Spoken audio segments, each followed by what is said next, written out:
And we're getting a look at some of the storm damage in one of the hardest hit parts of our region. New Jersey reporter Ryan Hughes is in Woodstown, Salem County with the impact there.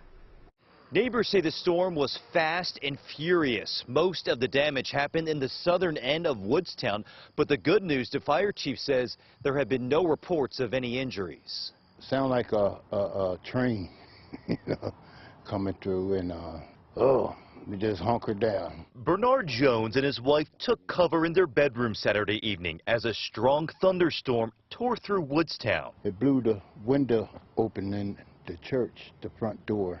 Jones lives next door to the Spencer UAME Church on Bailey Street, which is more than 200 years old. The building wasn't damaged, but the powerful winds knocked over trees, which damaged tombstones in the cemetery behind the church, where Jones says African Americans who fought in the Civil War are buried. It's just devastating, you know what I mean? It's come out and see everything. Several trees split and landed on homes. Others were uprooted. This one knocked over a fence. And on South Main Street, the wind brought down at least 10 utility poles that are now hanging over the road, and some are cracked in half. This wind, rain, like you can hear trees just blowing all over the place. Came home to my yard with my tree down. I see debris all over.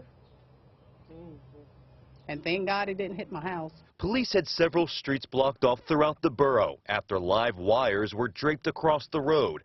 Our next weather alert team says winds were about 60 miles per hour in Woodstown during the storm.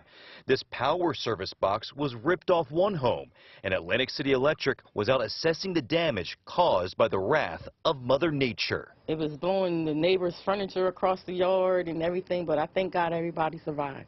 Atlantic City Electric is now working to clear South Main Street where those utility poles came down. And here at the church, parish leaders are now surveying exactly how many tombstones were damaged. Reporting in Woodstown, Ryan Hughes, CBS News, Philadelphia.